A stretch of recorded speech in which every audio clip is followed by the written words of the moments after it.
The Greatest Showman.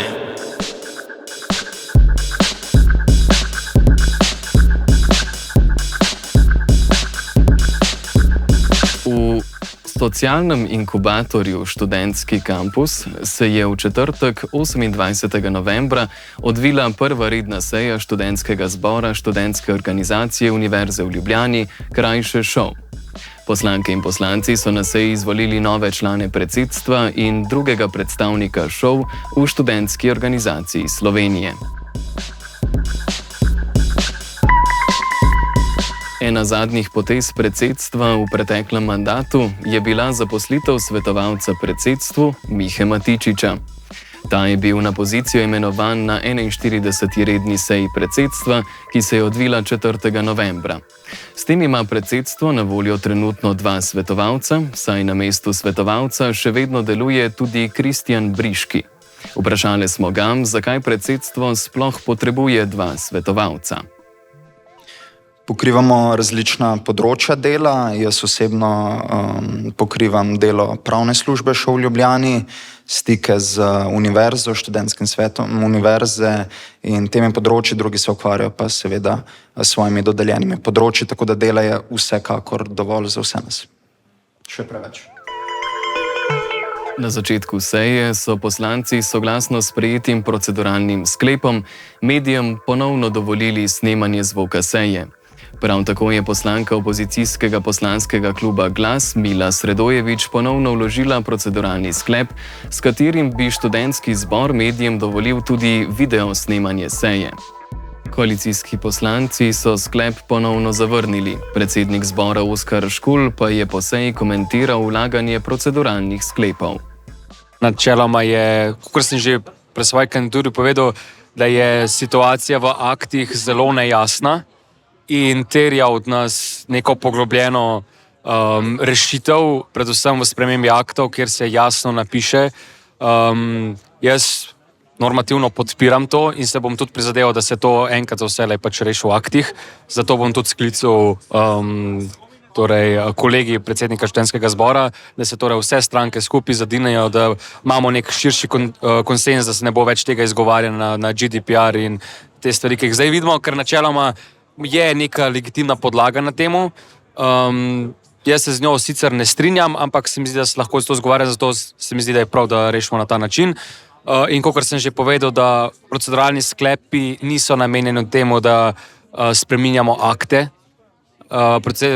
Proceduralni sklepi so, da pač vodimo sejo, ne pa, da bi z njimi spodkopavala akte. Tako da to je treba v aktih in polka bojo pa akti, pa z veseljem podprem tudi snemanje sej. No? In se bom tudi za to prizadeval. Spravi, ti je v interesu, da bi akt spremenil tako, da bo snemanje dovoljeno vsem medijem? Ja, načeloma sem tako za. Kljub temu se je Škulj vzdržal glasovanja o videosnemanju na konstitutivni in prvi redni seji. Pri prvi točki, potrditvi zapisnika konstitutivne seje, se je k besedi prijavila Maša Cvetežar, poslanka kluba Glas. Izpostavila je nekatere pomanjkljivosti v zapisniku, obenem pa Škulja pozvala, da naj vabila na seje pošlje prej kot v zapovedanih 3 delovnih dneh, kot se je zavezal na konstitutivni seji.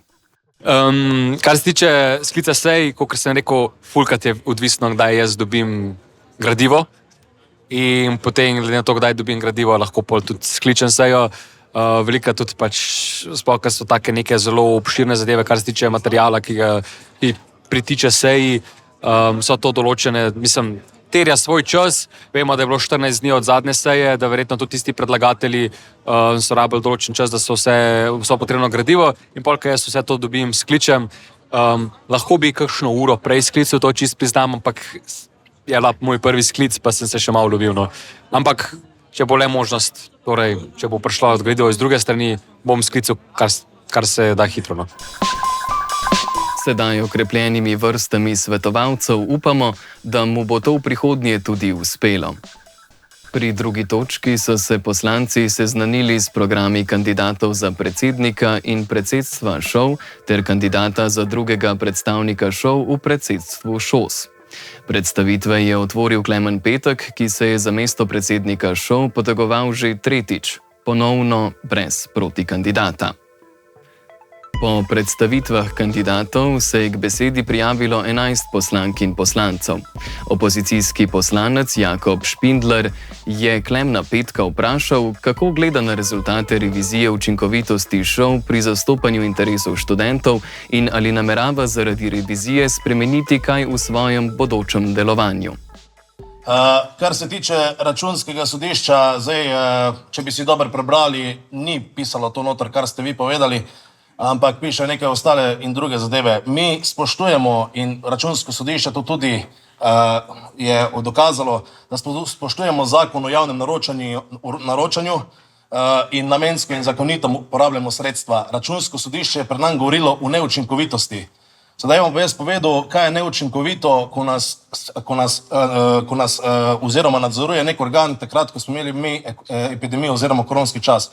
To je tako, kot da bi bolanemu človeku umerili imunski sistem. V tistem času je bilo znotraj naše organizacije polno projektov zavrženih, ni bilo možno izpeljati, zaradi tega, ker so primorani v fizični obliki biti izpeljani in zaradi tega ta neučinkovitost računskega sodišča ni takšna, ki jo oni sami pišejo. Smo transparentni, to računsko sodišče tudi dokazuje in to si lahko tudi preberete. Za odziv na petkovo izjavo smo kontaktirali tudi računsko sodišče. V zaključku odgovora so zapisali, citiramo, računsko sodišče v revizijskem poročilu ni potrdilo transparentne porabe sredstev šol, temveč je ravno nasprotno opozorilo na nepregledno porabo sredstev na praktično vseh področjih njenega delovanja. Na vprašanje Maše Cvetežar, ali podpira omejitev mandata predsednika šol, se je Petek odzval tako. Omejitev mandatov? Proti. Zakaj? Sam sem na začetku kandidature povedal, da sem med vsemi študenti eden izmed najbolj izkušenih za to pozicijo. Če kdo takrat ni slišal, lahko še enkrat povem, sam sem na organizacijo prišel leta 2016, kot se delal s resorjem za študijsko problematiko. Nato sem nadaljeval kot poslanec vodja poslanske skupine, vodja resorja za komuniciranje in razvoj in v zadnjih 4 letih opravljam funkcijo predsednika šol v Ljubljani. Sam mislim, da ukolikor to je ista primerjava, če nekdo trenira 15 let košarko, ne bo šel na svetovno prvenstvo iz nogometa. Sam imam na tem področju izkušnje in tukaj jih hočem tudi nadaljevati. Cvetežar Petkov odgovor skrbi. Ja, glede na to, da je pač že v tretjem, mislim, da je to zdaj bil izvoljen že za 3. mandat, je rahlo zaskrbljujoče, čisto v smislu, da se pač res moč kopiči v eni sami osebi in tudi to me zelo skrbi, da pač gospod Petek ni tega izpostavil kot kritičnega, torej njemu se to ne zdi problematično, da je pač že 3. zapored na tej funkciji. Glede na prejšnje delovanje bi rekla, da pač je to prvi predsednik šol, kot sem že na seji tudi povedala, ki ga je, mislim, zaradi katerega se je začelo računsko sodišče v bistvu ukvarjati s šolom, tako da tle imam neke dvomeči zaradi vseh težav, ki jih je računsko sodišče izpostavilo, o neučinkovitosti in tudi stvari, ki jih izpostavljamo o netransparentnosti in pač zelo zanimivih prioritetah, ki so pač žurke in podobne stvari, pa nismo proti žurkam, ampak pač naj se ta denar porablja za neke stvari, ki bodo dejansko izboljšale materialno življenje študentov. Petek je nasprotoval tudi digitalizaciji volitev v študentski zbor in v študentske organizacije visokošolskih zavodov. Zdaj, dobil sem vprašanje o digitalizaciji volitev. Sam sem povedal primer volitev ravno na fakulteti, ki sem jo nekoč obiskoval, to je Fakulteta za družbene vede. Zdaj, v tem samem primeru je prišlo do take situacije, da je za volitve za študentski svet so bile volitve preko spleta in je bila pol manjša udeležba kot pa na volitvah v študentski zbor oziroma v študentsko organizacijo visokošolskih zavodov, tako da vidimo, da to pač še ni zadeva taka, da bi z digitalizacijo povečali število volivcev oziroma volilno udeležbo na posameznih volitvah študentskih. Pa se vam res zdi, da se lahko ta vzorec študentskih volitev za študentski svet prenese naš šov volitve? To je ena praksa, ki smo jo videli, ne? Če tam ne deluje, zakaj bi pri nas? Petkovo interpretacijo digitalizacije volitev je kritiziral opozicijski poslanec Aleksej Golobič. Bi pa rad omenil, da se mi zdi on eden izmed bolj sposobnih ljudi na tej funkciji, kar je bilo jasno razvidno iz tega, da se je v drugi rundi, ko je pač vedel, da mi ne bomo imeli več replike, se je skliceval na to, da je bila recimo udeležba na fizičnih volitvah za študentski zbor oziroma za ŠOVZ na FDV-ju večja, kot za študentski svet, ki je potekala pač digitalno. Je rekel, da je bila večja udeležba fizična, kar pač obviously correlation does not equal causation. Tlele je bila pač ogromna kampanja zraven, velika pač udeležba ogromnega števila ljudi, ki je pač pripomoglo k temu, da je bila udeležba velika letos, to je statistična anomalija, na katero se je zelo pametno sklical v drugi rundi odgovorov, da pač mi nismo imeli več replike in mu nismo mogli očitati tega. Cvetežar ni bila zadovoljna z odgovori petka. Po seji je komentirala njegov odnos do opozicijskih poslancev. Za naprej me pa tudi zelo skrbi, ker je pokazal v bistvu najmanj interesa za sodelovanje z opozicijo. Vsi ostali kandidati so nam bolj, saj retorično, naklonjeni oziroma naklonjeni, niso užaljeni, ko izpostavimo neke zelo legitimne kritike na njihovo delovanje, namesto da bi jih pač gospod Petek vzel kot ok, bom razmislil o tem, dajmo zdaj narediti eno refleksijo, kako sem lahko naprej boljši. Je pač on bil užaljen in rekel, da pač tukaj samo blatimo in da sam težimo, kar je pač že dolg časa njegov odnos do opozicije, kar ful obžalujem in si res želim, da bi naše kritike vzel resno, ker prihajajo iz dobrih namenov in iz tega, da bi šel dejansko deloval za interese celotnega študentstva, ne samo peščice. Na mesto vodje resorja za študijsko problematiko je ponovno kandidiral študent ekonomske fakultete Matej Svetina, ki je v sklopu resorja organizator shoda v podporo legalizacije marihuane Marihuana Marša. Prav tako je Tjaž Črnčec, študent pravne fakultete, ponovno kandidiral za vodjo resorja za socialo in zdravstvo. Videli smo tudi nekaj novih obrazov. Za vodjo resorja za mednarodno sodelovanje je kandidiral Klemen Kvartuh, študent fakultete za šport. Matija Kolman, študent fakultete za socialno delo, pa se je potegoval za mesto vodje resorja za informiranje in razvoj.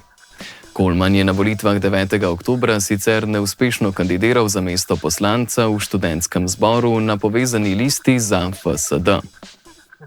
Za vodjo resorja za obštudijske dejavnosti je kandidiral Luka Matul, ki je bil v preteklosti aktiven v študentski organizaciji Univerze na Primorskem.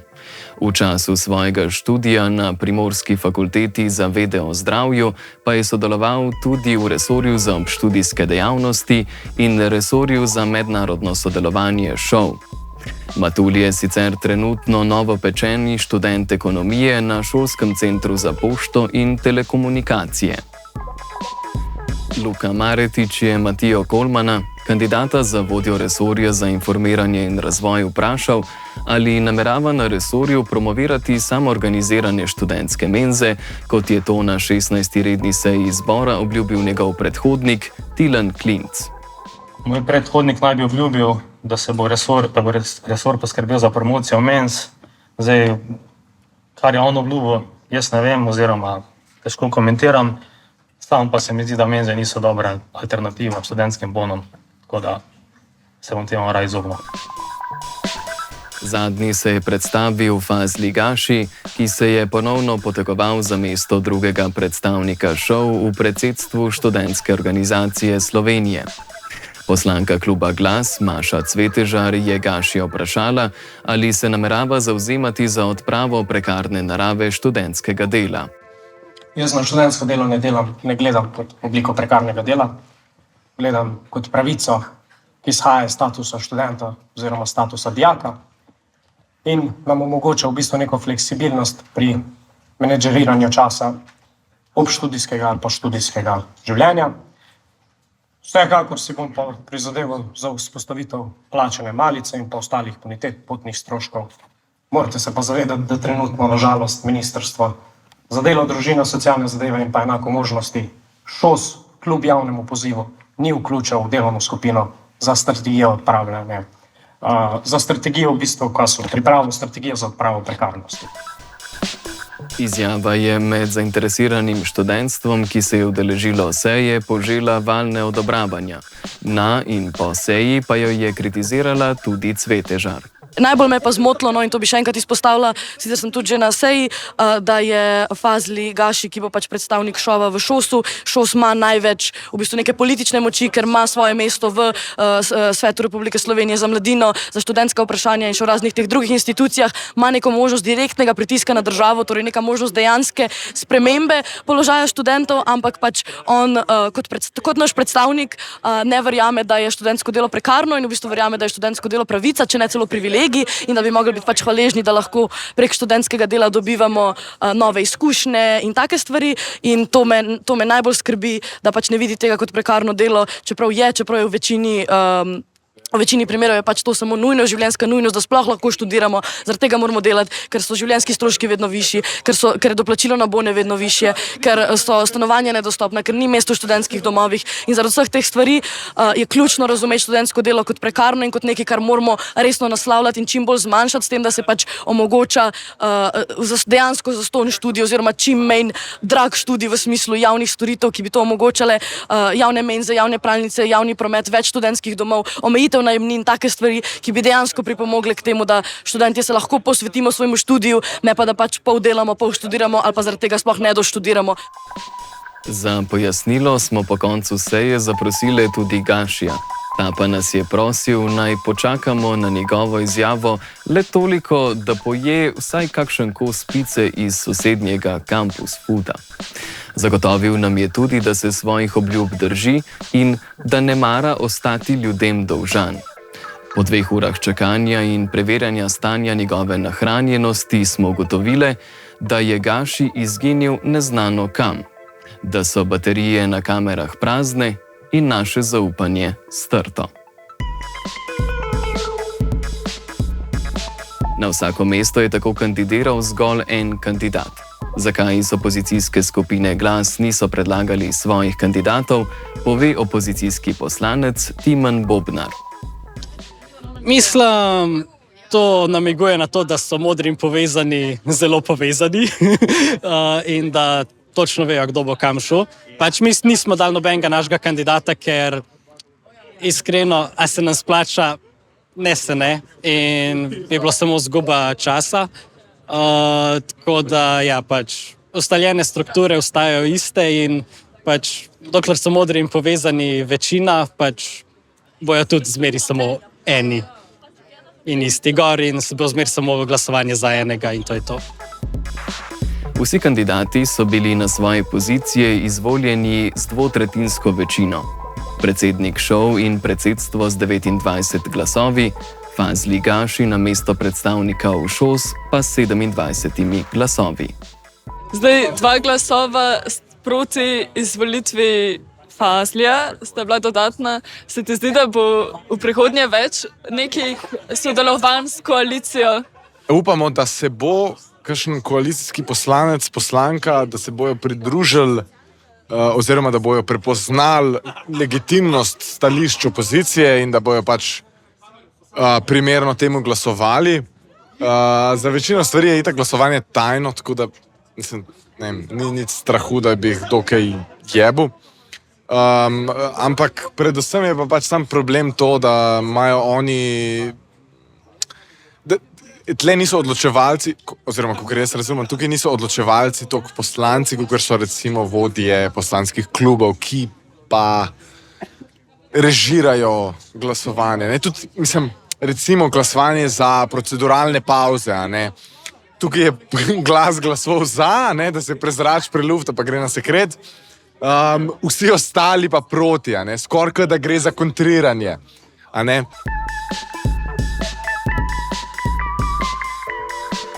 Fazli, zavod RŠ te čaka, res, obljubil si jim, mislim, meni si čast upir, tako kot so se zmenila, dej bod mož besede, pa pač dej to izjavo, sej, kaj te košta, ne, malo ti v lampa svetla v faci, to je to, ni več, imaš to.